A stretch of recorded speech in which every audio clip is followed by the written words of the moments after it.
This is Coach PDHPE with another Core 1 video. For more Year 12 PDHPE information, you can find it at www.coachpdhpe.com or on Twitter at CoachPDHPE. We're up to key idea 3 of Core 1.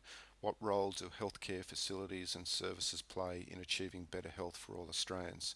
And this video is focusing on the dot point, healthcare in Australia. Now, we'll start off with a bit of an overview of healthcare in Australia.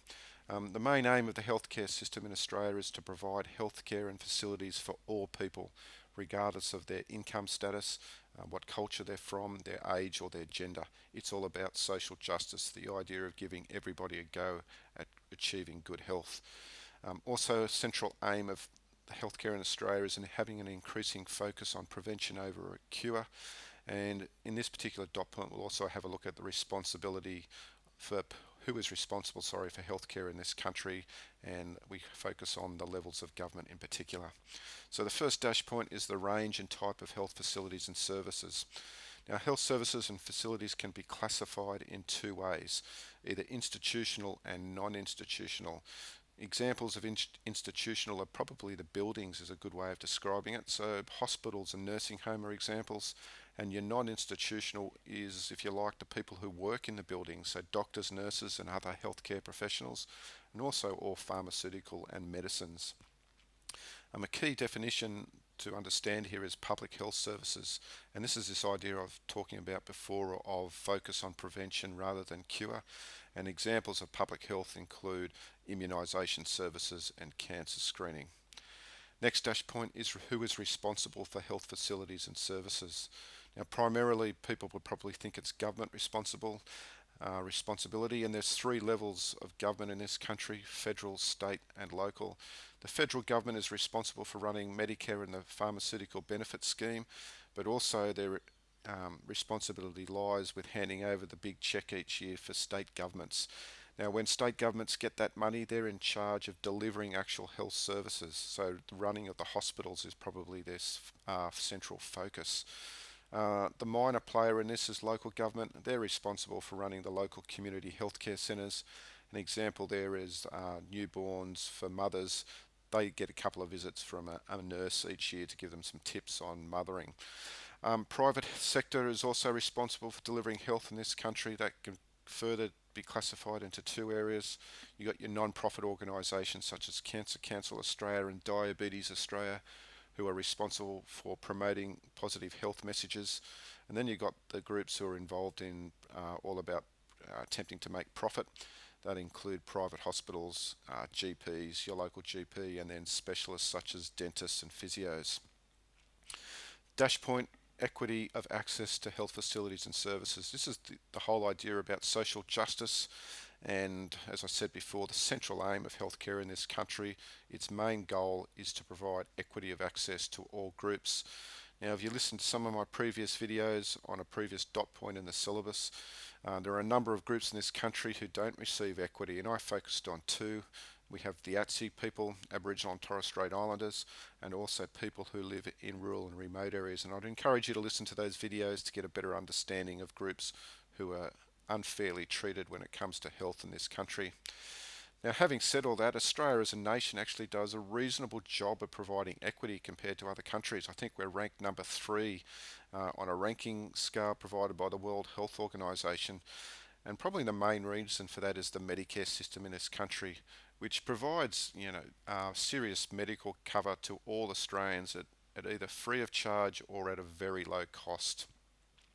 But if you were to ask the question, is healthcare system in this country equitable, you would have to answer it as being no, because of those groups that I explained earlier on.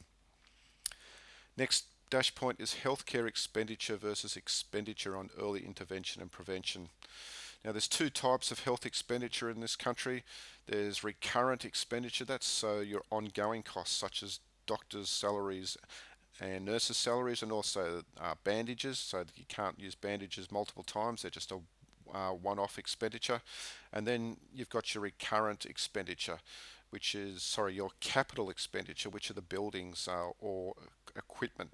So you have the significant one-off cost of building a hospital, but once you've paid for that, it's called a capital expenditure. It's not an ongoing cost.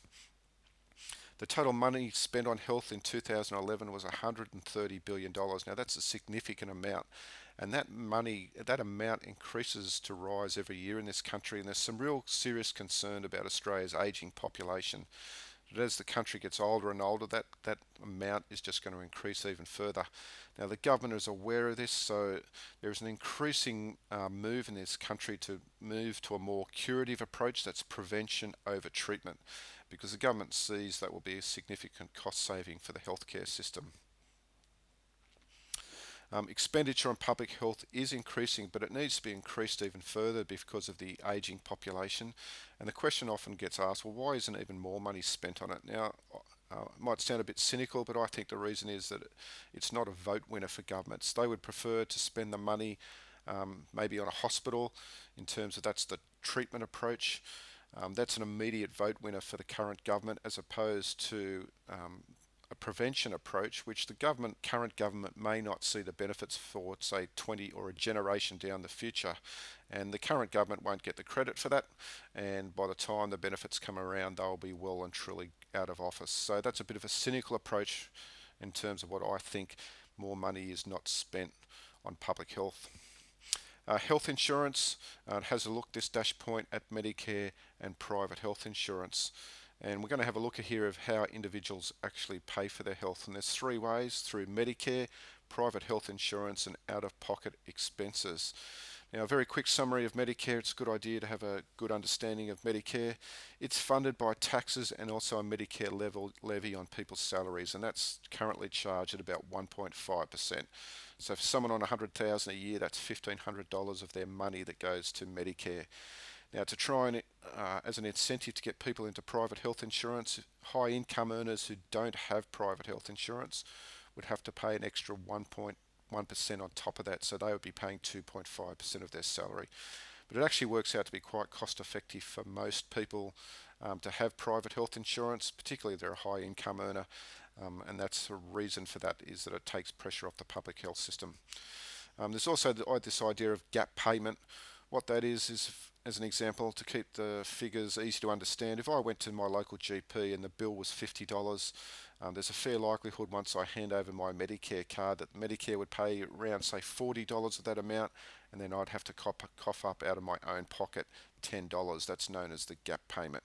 There's also this safety net, the Medicare safety net, and that's another thing about providing social justice, and it looks after families who have a lot of sickness in their family, or an individual has a lot of sickness.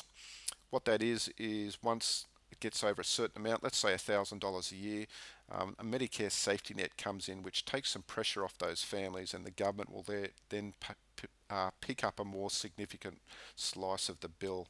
There's also the Pharmaceutical Benefit Scheme, which comes under Medicare. Pharmaceutical Benefit Scheme is the government initiative which reduces significantly the price of medication. So people's subscriptions, for example, to treat maybe blood pressure, that might be coming in at $30 a month, but you could guarantee that the price of that would be significantly more than $30, and the reason for that is the Pharmaceutical Benefit Scheme picking up a large part of the cost.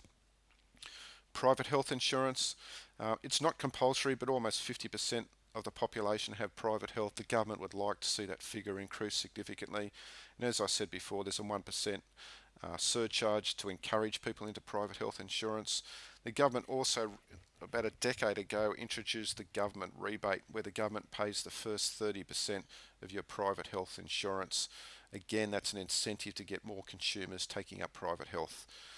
Private health insurance takes care of ancillary cover such as physio, or some of the cost at least. It takes care of private hospital cover, so if I was to do my knee playing soccer on the weekend, instead of me going into the public system and maybe having to wait 30 days to get treated, I can get that looked after almost straight away in the public hospital. Generally speaking, private health insurance gives people peace of mind, covering them in terms of emergency, in terms of knee surgery. And the importance of private health insurance to the government is that it takes pressure off the public health system. So the more people who take private health insurance means there's less of a strain on the public health budget. Final dash point is the impact of emerging new treatments and technologies on the healthcare system. Now, one of the great things that's happened with healthcare in recent years has been some of the uh, groundbreaking advancements in medical technology in terms of treating cancer and cardiovascular diseases, for example. Now, this has reduced the death rate of cardiovascular disease and cancer in this country, but it's also proven to be very expensive to treat people. So, yes, it's a good thing, but it's very expensive, and it's placing great pressure on the healthcare system in terms of budget constraints. So, yes, it's been a good thing, but it's proven to be very, very costly. Some examples are new radiological scanning machines for cancer screening. Yes, they're very effective, but also very expensive. Is it equitable? Is it available to all people? In some instances it is, but an example where it's not maybe would be people living in rural and remote areas in terms of them not having access to it. But it does give this benefit of early detection. So it does have a benefit, but as I said, very expensive. Another expensive treatment is childhood vaccination programs for whooping cough, but the government sees the long-term benefit of it. Pharmaceutical benefit scheme, cost of new drugs is expensive, and not all drugs are on the PBS. So again, you have another aspect of it being equitable.